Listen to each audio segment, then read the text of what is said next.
we go with your FCS plays for today.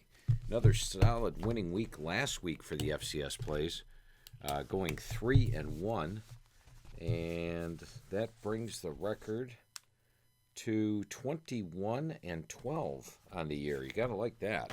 So we've got actually 5 FCS plays for you today, including Ivy League Play of the Week. Remember how they did last year? They did outstanding.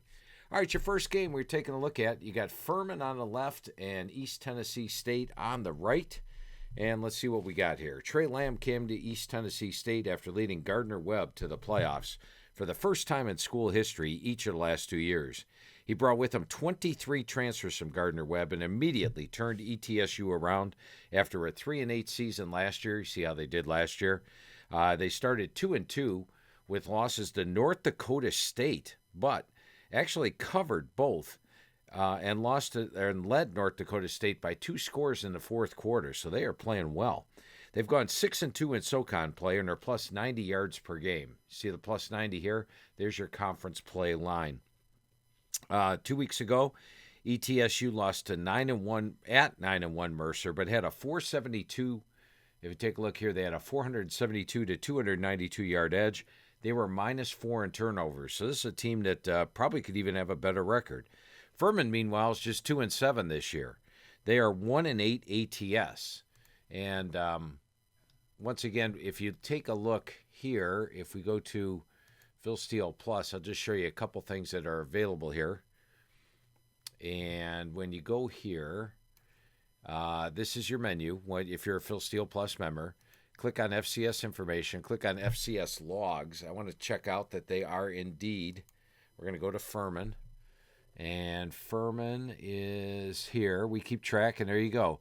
Now remember, the score of the games here, the spread result is what the WL is. So at a glance, you can see they are 1-8 against the spread this year. So we're going to go click back here. We're going to click back to Furman over there. Those are available on every FCS game. For ETSU is plus 90, as mentioned in SoCon play. They're minus 113. ETSU has big edges at the offense and defense. Now, my computer says ETSU by 24. The last 4 weeks right here, they're playing at an 83 level. They're only playing at a 56 level over the last 4 weeks. So that would be 14, and they get you 70 and another 13, 27, 28.4 when you factor in the home edge. The line is currently 14. I'm surprised the line's 14. You would expect with a team that's plus 90 versus one that's 113, it'd be about 21. So the line is 14.5. ETSU's on the playoff bubble. They need some style points, and he says they get them here. East Tennessee State, 41. Furman, 14. All right, let's take a look at your next game.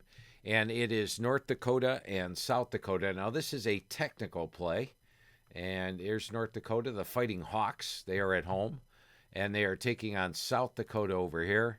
South Dakota is the Coyotes. So let's see what we got. South Dakota is 9-2. That's pretty good. Coming off a 49-0 win over Indiana State. Now, North Dakota's lost 3 straight, but 2 of those came on the road. And last week, they lost to South Dakota State. We all know how good South Dakota State is. That's the 2-time defending national champs. Now they are back in Alerus Center, where the Fighting Hawks are 29-3 straight up, 21-11 ATS in the regular season since 2019. Once again, you got the last 6 years logs here. You could take a look. Bold means that they won the game straight up. The WL means that they covered the game. So as you can see, home win, home win, home win, home win. Didn't cover that one, but he added them up. He's got 29-3 straight up, 21-11 ATS. And at this point, the straight up record is much more important because this North Dakota team is plus 12.5. North Dakota State's plus 12.5. 8-2 is a home dog since 2019. You could go through and research it. I'm not going to take the time. If you're an FCS or if you're a Phil Steele Plus member, you can take a look and research it yourself. But 8-2 is a home dog. And all 8 covers were outright upsets. All right, I got to see some of these. Home against North Dakota. They beat North Dakota State 49-24. Wow. So you've got all these home upsets, and they're a 12.5 point home dog. You got to like that. Their only losses at home the last 5 years have come to North Dakota State and South Dakota State, and he says that North Dakota keeps it close here on Senior Day. The play is to take North Dakota plus the 12.5 over South Dakota. He's got a final score of South Dakota 31 and North Dakota 28. All right, let's go to the Holy Cross against Bucknell. And let's see, we've got Holy Cross as the home team. We'll put them over here. A couple quick notes for you. Remember the magazine, if you go to the store, you can get the magazine, which has 2 full pages on every single team, just like the FBS magazine. And when you go to the store, go to the home page. Just show you this real quick. Come in. All right, and we're going to go to the store, and you can get the magazine right here. There's the FCS magazine, $25. This is Phil Steele Plus, $79. Don't pay the $79 to get Phil Steele Plus for the rest of the year. Got a real special rate for you. But keep in mind, get complete write-up on every team. The FCS playoffs is starting pretty soon. You'll be completely up to date on whatever team you're looking at for the FCS playoffs. So we got Holy Cross against Bucknell. Go to the FCS information, go to the team pages, and we are going to put Bucknell on the left over here. And there is Bucknell. All right, so here is Bucknell against Holy Cross, and let's read it. Holy Cross and Bucknell are in a 3-way tie with Lehigh at 3-1 in the Patriot League. Bucknell has been an extremely fortunate team this year.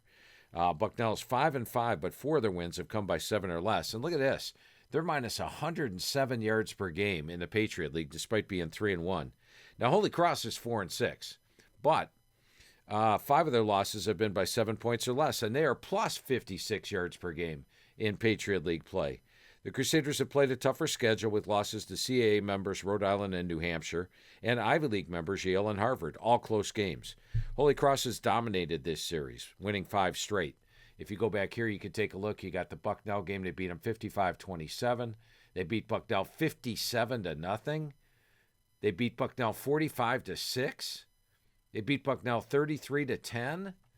And what's the other one? They beat Bucknell 21-14. You can actually go back and look this stuff up since 2010. You get individual player stats, too. If you're in fantasy football or anything, you can click right here. See how the individual players are doing on the year. You could see, like, if the quarterback's playing, all of a sudden he's out. You know that by looking at the individual player stats. Holy Cross, so they won 5 straight. Their 4 series wins have come by 30, 57, 39, and 23. Holy Cross is used to playing in big games. Bucknell is in a rare spot. Last week, Bucknell was outgained 549-363 by Fordham.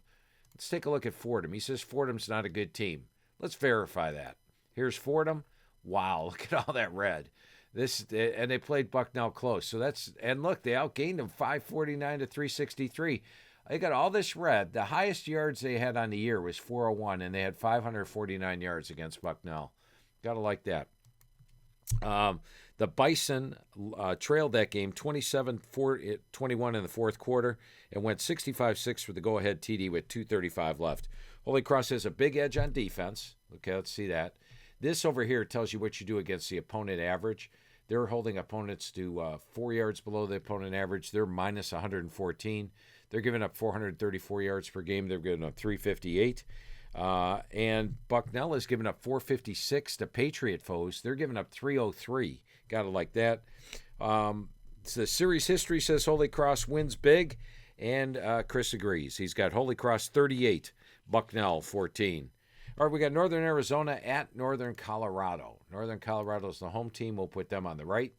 And we got Northern Arizona on the left. And by the way, the lines that we're looking at naturally could change in the FCS. We're only looking at one source right now. When the lines pop up, they may be a couple points difference. Keep that in mind. Northern Arizona is 6-4 and on the playoff bubble.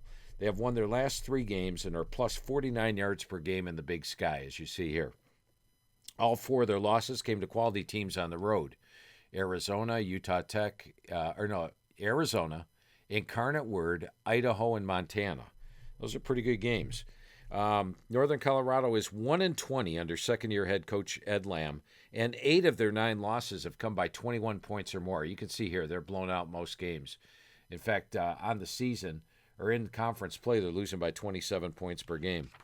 Yet they're only plus 18.5 here. They are minus 206 yards per game in the Big Sky. Wow. And have lost the last three by 24, 52, and 28. Northern Colorado is all red, offense and defense. And meanwhile, the Lumberjacks cannot afford cannot afford a close game with a weak team like Northern Colorado if they want to get some style points and make the playoffs. So my computer has Northern Arizona by 24. Chris says by even more. He's got Northern Arizona 35 and Northern Colorado 7. I promised you one quick thing here. You can get the Phil Steele Plus tour at a discount of $10, but don't do that. I can save you even more money. But the code word there, if you just want Phil Steele Plus, use Expert Wins, get you it for $10 off. But I ran this tour special on the thing, and it's 25% off the current price. And I was shocked when I came up with these prices. College Inside the Press Box, there are 4 weeks left. $59 gets you College Inside the Press Box. I bring that up. Even if you don't want Inside the Press Box, it gets you Phil Steele Plus through the Super Bowl. So you can actually get Phil Steele Plus for the Super Bowl for $59.25. Well, oh, by the way, you get the final 4 issues of Inside the Press Box, which gives you a complete write-up on every single game. All that for just $59.25. Go to the store, click on College Inside the Press Box, use the code word TOURVIP, $59.25, and boom, you get 4 issues of Inside the Press Box, plus you get Phil Steele Plus for the rest of the year. All right, let's get to that Ivy League Play of the Week. I want to see this one because Chris did so well on the Ivy League plays last year. We got Yale at home, and we have got Princeton on the visiting team. Let's see what we got here. I don't know a lot about these teams, but I just learned a lot by looking at all this red over here. Yale is 5-3, coming off a season high 56 points against Brown. Wow, that's pretty good. The Bulldogs are led by Grant Jordan, who has an 18-3 ratio. Check out their quarterback. 18 touchdown passes, 3 interceptions. And the loss came when he was out against Cornell. So let's go ahead and look at the individual player stats. And we take a look at the Cornell game. You see he was not in, only played a little here. And here, he's been in the game and doing quite well. 6-0 ratio against Brown. You got to like that. So he's red hot on the year and didn't play early on when they lost to Cornell in Ivy League play. Now, the defense was young and struggled in their first 4 games. Look at the red here. But they're after giving up 451 yards per game the first 4, they've only allowed 341 the last 4. You see the last 4 weeks? Tells you what kind of form the team is in. And as you can see here, Yale's defense playing better. Their offense with their quarterback in playing better. We got a team on the rise here, folks. So I like that. Good call there, Chris. Yale is +8 and +45 yards per game in Ivy League play. They lost their road games. They're 0-4 ATS on the road at Cornell. Let me see what we got here. Princeton has been a huge disappointment. Princeton is 2-6 and minus 134 yards per game, minus 161 in the Ivy League. They lost their road games by 0-4 ATS by 23 points per game. And as you can see here, this breaks down home and away. They're minus 196 yards on the road. Quarterback Blaine Hippa has a 9-12 ratio. That doesn't compare well to that 18-3. Yale averages 55 yards per game more than their foes allow on offense. You see here, the 55 above, while Princeton's putting up 93 yards per game less than their foes get. This tells you what the team does against what the opponent allows. So as an example, here, they were minus 115. That means they gained 223 yards, but coming in, Harvard in all the other games allows 338 yards. So they were 115 below what Harvard normally allows. 93 on the season. They're plus 55. Yale is a team that's improving, as he pointed out. The defense may be minus 33 on the year, but they're actually plus 30 over the last 4 weeks. Yale is a team that's improving, has a huge edge on offense. He's taken Yale to win by over 3 touchdowns. And look at the last 4 weeks. Yale's playing to a 76.7. They're playing to a 52.4. Add in the 2-point home edge. You got Yale by 26.3. Guys, the line's 14.5. Solid play there, Chris. That looks like the Ivy League play of the week, minus 14.5. 21-12 on the year. 5 plays for you today. Get in on Phil Steele Plus.